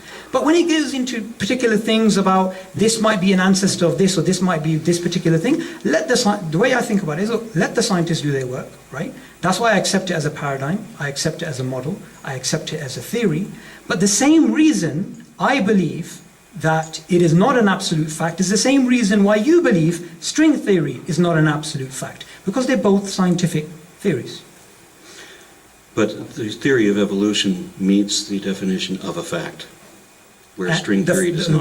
The way I defined fact at the beginning? Oh, no. The way the world defines fact. The half a dozen different definitive definitions that I gave up there for what a fact is. I'm going to give this to you as a present for you to read, right? There is no consensus on this. This is why it gives you the piece of advice, and this is why I knew this was going to come up. It gives you a piece of advice, and I don't know if I've... Let me address something else that you brought up. One second. It actually says this. You're saying there's 15 definitions or whatever, right? He says there's no way to prove... Okay, one second. A word of universal use carrying such different meanings cannot be used in a rational way and argument without causing immense confusion. That is why all who hope to use reason fruitfully must make it their first duty to agree upon a clear definition of fact. My original video, which you responded to, I defined fact in the exact same way that I defined fact today. And there are multiple ways you can actually define it. Until today, philosophers of science, philosophers of language, they disagree on a definition. So you're saying there's 15 definitions and generally they all say these things. It's not that simple. No, it is that simple. I showed a half a dozen definitions that all agree on the primary point, that it is information that can be verified. When you define fact, in your video, you gave two different definitions. One of them contradicted the other one. You said that a fact is something that is absolute, like the Earth going around the sun, which, by the way, is a theory, and you said a theory can't be a fact. And then you said that that you define fact as a working model, or the best hypothesis we have currently for the data, which also doesn't make any sense and doesn't define fact. And you can't find any definitive source to support you on either one. Okay. So Actually, I'm going to stop you there. Can I just say one thing? I have a 10 feeling it won't seconds. be just one thing. We'll see. I'll get you one more if he 10 gets one more. Okay. We can observe the Earth going around the sun. I don't know why you're calling it a theory. Okay? Because you don't know what theory means. I just read the definition. It's a body of knowledge and a field of study. It encompasses facts and laws and testable hypotheses. And It's a direct observation. Yes, like evolution is. Even macroevolution Okay, is. you're again conflating evolution with Darwinian evolution. If I ask you, do you believe do you believe in Lamarckian evolution? Your misinterpretation. Okay, do you believe in Lamarckian evolution? No. All right, so I'm there's going to a stop you difference. guys there because now we're going somewhere else. And you'll get a lot more chances to talk in a few minutes. We're going to take 5-ish, let's see, what time is it? On my smartphone, it's 8:07. So let's meet back here at 8:15, and we're going to give you guys a voice by reading some of your questions and letting them respond. Thank you. I need a signed copy of your book. Hi. I'm a PhD student in evolutionary biology. I just defended my thesis in November. And what's really interesting is he keeps talking about Ney, and Ney was the thesis advisor for a professor in my department. And the thing that he says about Darwinian evolution is that he thinks that natural selection exists to eliminate deleterious genotypes. And that's what he's actually saying. He just Are you saying that my opponent is quoting from scientists when he doesn't understand what they're saying? I'm afraid so. Could you tell him that, please? If I thought he would listen to what I had to say. I would appreciate it if you would. Okay. Yes. For believers, it's very much a matter of authority. So, and if he's going to be citing people, he needs to know what they're saying. All right, guys, I'm going to go ahead and get us started again, even though I still haven't read through all of these, because I'm sure while these guys debate, I can read, right? I'm sure I'll be able to concentrate on what's in front of me. So let's go ahead and wind down conversation, and we'll get started again. This is where the teacher in the room would say, clap once if you can hear the sound of my voice. You did? Oh, that's so good. We've got a lot of questions here that most of these are directed at one of the two of you, so I'm going to try to go back and forth, and I will honor your time and be done by 9. Several of the questions are similar, so I may lump some together, but we will start with this one is for Sabur. The question is, and if I say this incorrectly, it's on you for not being written clearly. So it's the best I can do. Even if we grant your assertion that Darwinian evolution is not valid and all life is the result of a creator, what is the basis for assuming that Allah is this creator instead of some other God? It seems like even if you could prove evolution was false, it still does not follow that Islam is true, does it? Okay. Do you need me to read it again, or you got it? No, I'll try and remember it. Okay, I'll put it here in case Okay, you want to. that's fine.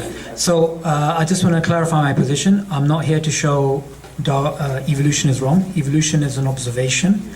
We can actually see it. Just to give you a small, beautiful example of what might be considered a macro-evolution or a micro-evolution. I don't like using the terms micro and macro. There's a whole discussion about whether we should use them or not. So it's better just to use evolution simply means biological change, tree of life, and natural selection. So I have no problem with evolution. I have absolutely no problem with Darwinian evolution either. It's a working model, it's a working paradigm, it's a working theory. Nobody should ever get in the way of scientists doing their work. Now, in regards to an alternative, I'm not here to preach and explain that since Darwinian evolution is wrong, therefore, you guys should basically become Muslim. I'm not here to do that. What I am here to do is to say that Darwinian evolution, just like any other theory in science, is not absolute. And Darwinian evolution, I believe, has been hijacked by some people who want to turn it into a religion, which is the same book I was referring to, Darwinism as Religion, written by Michael Roos, who is an atheist, and who is also a Darwinist, so it's not a derogatory term, I don't mean to insult anyone. And I don't believe it should be turned into a religion. Like, for example, I'm sure Aaron's aware of Julian Huxley, his book, Religion Without Revelation, which was Darwinism, right? Okay, that's a really good picture. I'm not here to do any of those things. I'm simply here to show it is just like any other theory in science. It is not absolute. That's all. If I may address that, he keeps trying to distinguish evolution and Darwinian evolution as if they're different, but he's accepting the natural selection, which is the Darwinian part, and that's the microevolution part. He hasn't recognized still that he's talking about micro and macro. I don't know why he hasn't pieced that together, but we are not talking, there's not a distinction between evolution on one side and Darwinism on the other. Darwinian evolution is the natural selection thing, that's the micro part. You've got it backwards. Just call it evolution. That's what it is. Okay, just wanted to clarify that. Like I mentioned in my talk previously, zoonomia and philosophy, or zoological philosophy, decades before Darwin, Erasmus Darwin and John Baptiste Lamarck, they used evolution in the sense of biological change over time. Darwin came later. So when I'm referring to evolution, I'm not referring to natural selection working at the micro scale. I'm not just referring to the Catchwell's moth experiment, anything like that. I'm simply referring to the way it was used previously, and still today is still a valid way of defining it. For example, the Daphnia flea, when it recognizes there's a predator in the water, it grows a helmet and a tail spike. That's evolution. There's nothing wrong with generally believing in biological change over time. Now, as a theory, I don't use the terms micro and macro, and I believe it's not my territory to decide whether they are valid terms or not. For example... But that's what you're describing. For example, there's a whole discussion amongst evolutionary biologists about whether those terms should be used or not, right? I just keep away because it's a bit of a contentious issue, right? I do believe in evolution as an observation, as it was defined before Darwin, until today it is valid. What I do not believe is an observation, is the tree of life or the web of life or the hedge of life or the bush of life, and nor do I believe natural selection working on mutations being the cause behind all of this is epistemically the same way as an observation of the Daphnia flea. So I just wanted to clarify that. Go ahead and respond to that, but then we're going to get to more questions. Yeah, sure. For the last 20 years, I've been making a challenge that I can prove evolution to your satisfaction. And I've made this challenge to dozens of people, and to date, only one person has actually taken the challenge and gone to fruition in the conversation. I say, okay, there's going to be a series of questions. You have to answer the questions. If you repeatedly ignore any direct questions, it's default, and I am under no obligation to proceed any further. There's only been one time that anybody took that challenge and actually went through all the questions. That person not only accepted evolution, but she later married me. I would like to So wonder. ladies, if you were wondering. So I would like to wonder, what would it take to change your mind? Because it is a fact, and I can prove it. But y'all are going to have to take that argument till afterwards. But now I want to get to everybody's questions. If we run out, I'll let you spar some more. This one's juicy, and I think this is mostly directed at you, but I'll let you each take a stab at it. How does evolution reconcile such a useless genetic mutation such as homosexuality, since that contradicts the, quote, survival of the fittest principle? Homosexuality might be a reaction to overpopulation. there's one of the mathematical equations on how homosexuality occurs in any breeding population, the percentage. And mathematically, it works out that if an organism, or if a collective becomes two, volume is for one group, that percentage that are homosexual will help restrict that growth. That's a good answer. All right. Do you want to speak to that at all? There's a philosopher of science called David Stove. He's written a book about, even though he's an atheist and he doesn't believe in creationism or anything like that, he just speaks about assumptions or predictions, if the Darwinian paradigm was true, whether those are actually confirmed. And his book is called Darwinian Fairy Tales, and what he goes through is homosexuality and other things which for him don't make sense under his particular worldview. Now, I'm not here to make any comments on homosexuality at all, but what I will say is I agree with David Stove's conclusion, which is the conclusion which I think any rational person can accept, which is Darwin's theory of evolution, even though it's the best thing we currently have as a paradigm, is not true in an absolute sense. And that's all I'm actually here to do. And my position is echoed by other, secular academics. It's not some new... Well, you see, you keep saying that, but the citations you bring up don't agree with you. Okay, so... They don't make the point that you And to think our they next make. question. All right. This is fun, you guys. This question goes to Sabor. Yep. It says, how can you claim that... I'm sorry, this sentence is funny to me. How can you claim that humans and mushrooms are so different as to refute evolution? Their genetic code is the same. Many of their enzymes and structural proteins are functional substitutes. Their organelles are the same. Their means of replicating are mechanically related. That sounds interesting. Yeah, it does. It sounds tasty. Doesn't it? Oh my. I love mushrooms. Woo. Here it is if you want. So, yeah. Just to go back, nothing I said today about, the people are referring to as my interpretation of what they think. The question is referring to something which I mentioned from evolution and evidence, the logic behind the science.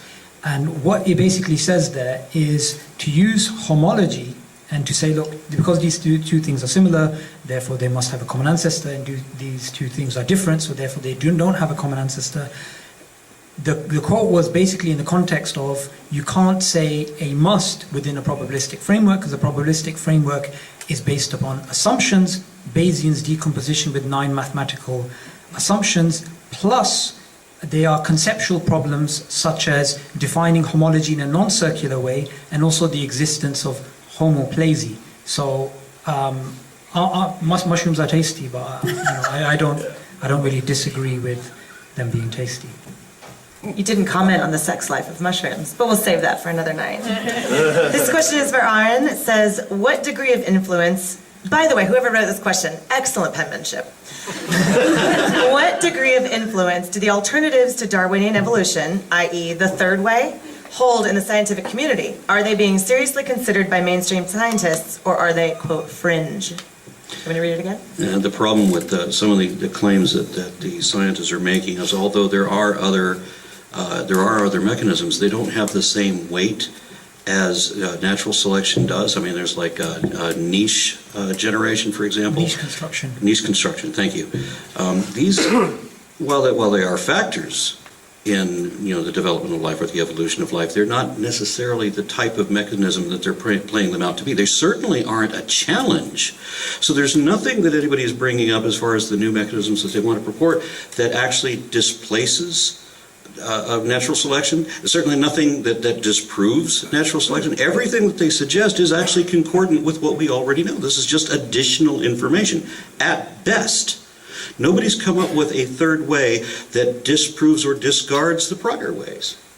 And I don't know what they mean by the third way. And the reason I have to question what he's saying when he brings up these things, and I don't know, is because he mentioned something in his video about the people comparing the genome and human DNA and all that. I had to get a geneticist friend of mine to find out what paper he was citing, right, and then look it up. So I've got a professional geneticist who's reading this who says, I don't know what this guy's talking about. What, 1.3 billion letters, they ignored it? Where does it say that? So we're both reading through it, and neither one of us could glean from it what you did. So this is why I'm convinced that you simply don't understand the arguments that you're reading. Okay. Two quick things there. One, I'm going to refer to the alternatives and also that. So, number one, in regards to that paper itself, it's on the video, which is there's two particular papers I cited. One was that paper from Nature, which title I don't remember, but it's in the YouTube video, it's embedded in there. The second was the relative differences, the myth of 1%, and John Cohen and other evolutionary biologists, they're speaking about the 1% is a gross oversimplification, and they currently don't know enough to work out a percentage. Now that's their view, okay, as I was referring to those two things. Now in regards to niche construction, it's not an alternative, right? I believe it can, there's a book that was just recently published by Princeton, and what they said is these are the people who are putting forth niche construction as a theory, and they have found a way of incorporating it within Darwinism, the neo-Darwinism mechanism. So that's not a problem. But the other, the third way of evolution, guys, like, okay, the question is, are they fringe? Okay, two things here. Number one, if they are fringe, Darwin at one point was fringe, but he became mainstream. Two, one of the people that's on here is Carl Woese, whose published papers you can find on the thirdwayofevolution.com, and he discovered the third domain of life, archaea. So even if they were fringe, and they're not, frankly, it would be irrelevant, because let's just assume there was no alternative. Let's just go with that. Let's just assume there was no alternative. And you know, these guys from Oxford, MIT, Princeton, Harvard, and Oxford, and whatever, right? They weren't there. Even in that case, according to philosophers of science, there are alternatives to our best theories, equally well confirmed by the evidence, even if we are unable to conceive of them at the time. This is what Kyle Stanford, a philosopher of science, says. And he's an atheist, and he doesn't have any sort of religious bias. So this is mainstream understanding of philosophy of science. Yes, the views of evolutionary biology that I was referring to are, number one, I don't endorse them. Two, I do agree there may be mainstream biologists pushing it, as in terms of secular biologists, but they haven't taken a foothold in the scientific community. The reason why I raised them is not that I endorse them, is to show there is a discussion going on. Because that discussion exists because they obviously understand it's not absolute. Then help me, but that's not what they're saying. That's not even their understanding. So on the concept of niche construction, how would that impugn, or how would that challenge natural selection? It doesn't. Thank you. No. That's the point. It's so easy, you guys. Well, that's the whole problem with presenting this third way, is that every one of these mechanisms okay, Aaron, isn't really a challenge for what we already know. Just a second there. I mentioned that at the beginning. That's what the book says. When you mentioned niche construction is not an alternative because they found a way of incorporating it within the current current paradigm. The other mechanisms, they haven't. And the people proposing the mechanisms, such as James Shapiro, they do not believe that Darwinism has any hope in terms of its mechanism. You're going to have to be really specific about that, because I've heard these arguments, and I've read these arguments that these people are making, and a lot of them just don't have the substance, for the very reason you just illustrated yourself, that niche construction has nothing to say against natural selection. Yeah, but niche construction is not an alternative. I never mentioned it as an alternative. I mentioned... know that. I know what you're not saying. Yep. Okay.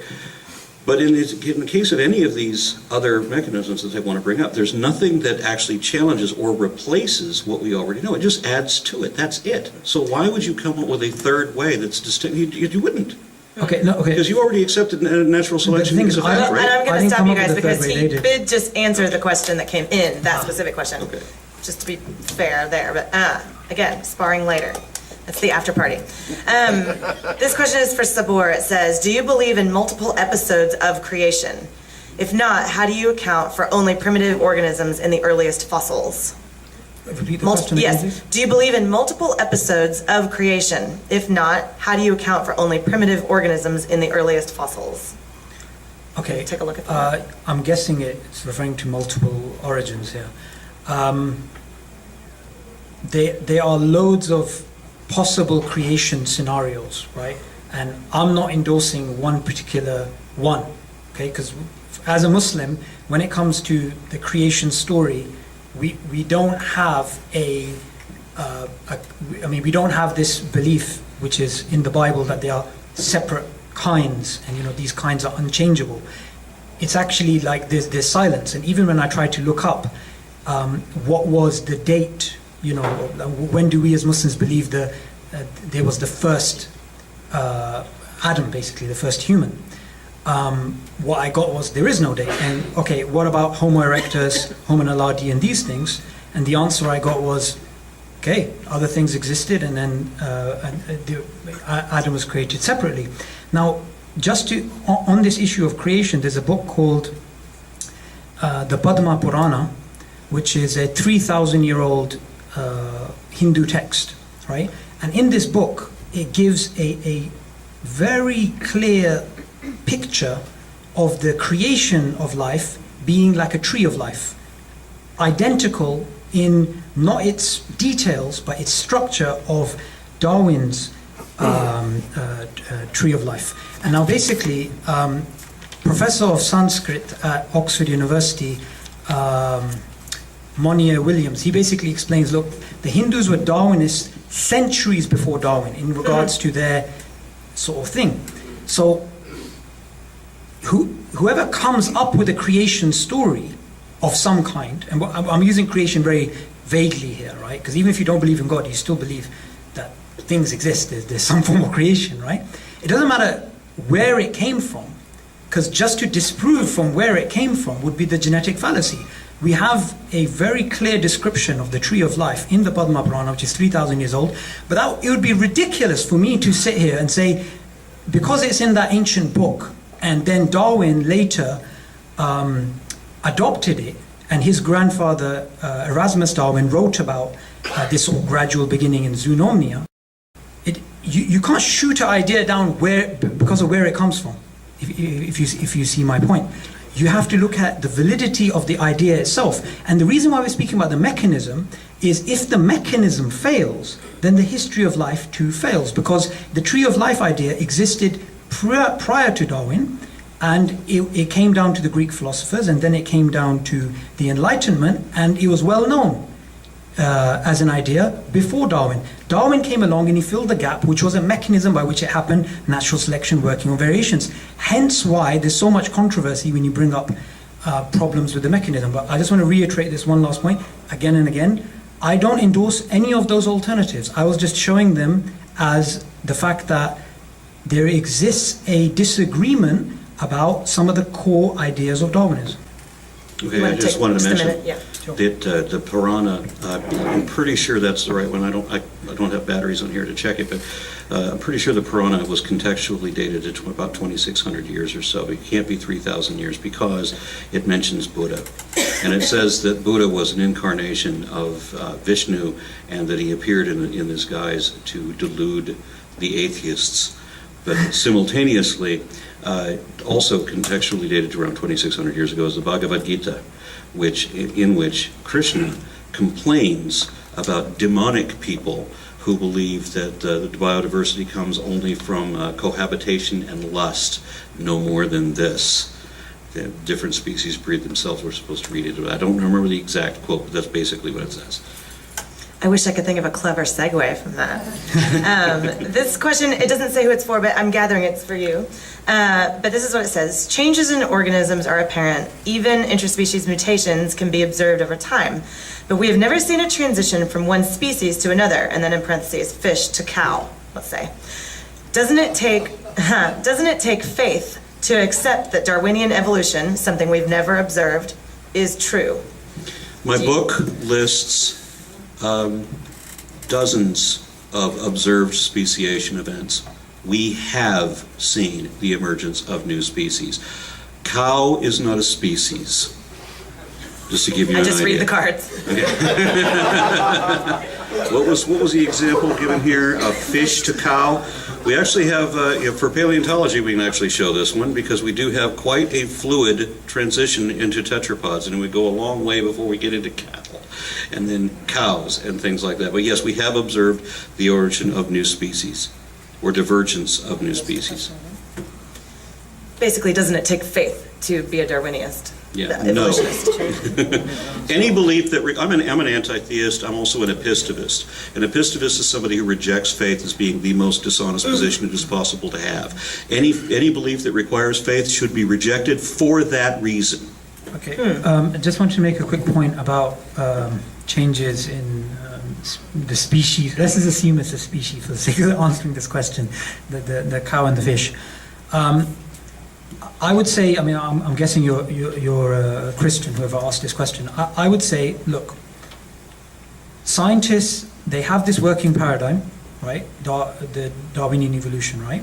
Leave it alone as a paradigm. Leave it alone as a theory. Let them do their work. There's no reason to bring your theology, or even me as a Muslim, my theology, and try and challenge scientists. But just on this particular question, there's 26 different definitions of species, right? And it's not as simple as, oh, you know, yeah, we work with this species, we worked out this is related to that. Even though there's a mechanism and there's an explanatory power behind the mechanism, theoretically, something could be, but it doesn't mean it was. There's a difference. Theoretically, it could be. So, for example, how did this thing evolve?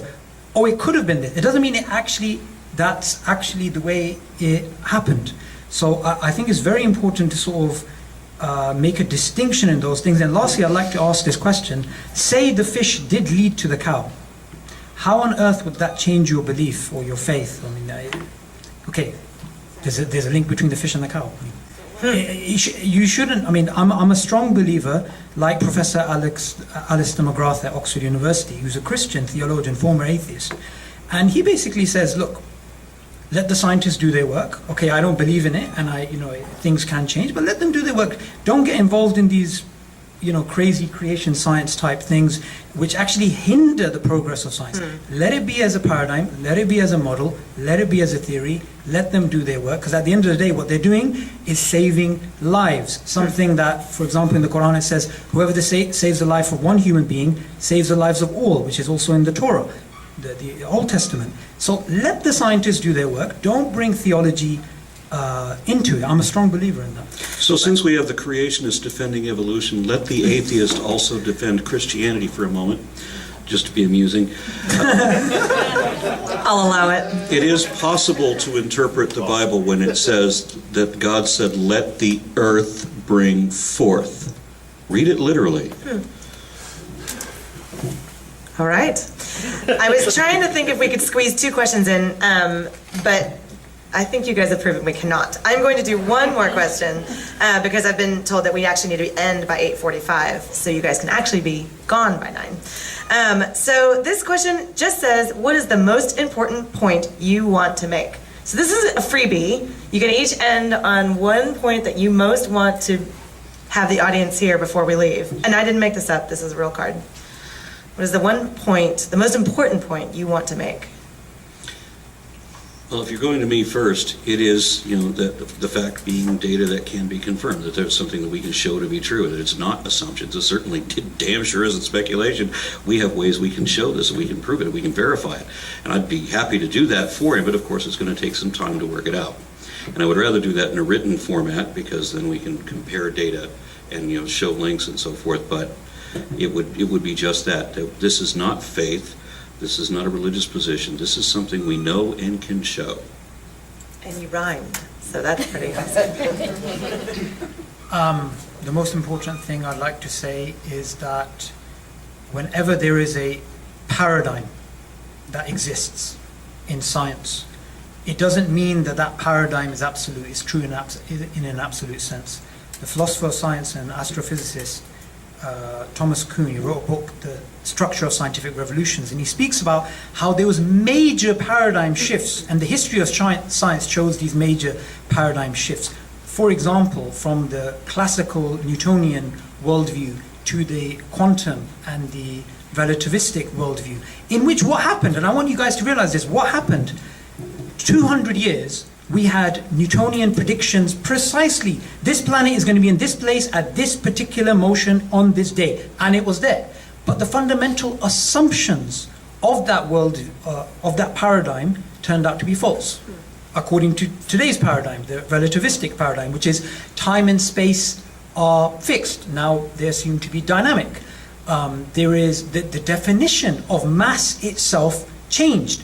Gravity is no longer a pulling force, it's actually space-time curvature, and it's a pushing force. Look at those conceptual changes, and according to some evolutionary biologists like James Shapiro, biology is going through a similar conceptual revolution. So just because, and even if it wasn't, assume Darwinian evolution as a paradigm is going to exist for the next 1,000 years. There's no reason for any person, Muslim, Christian, atheist, to attack it as a scientific theory. Let the scientists do their work.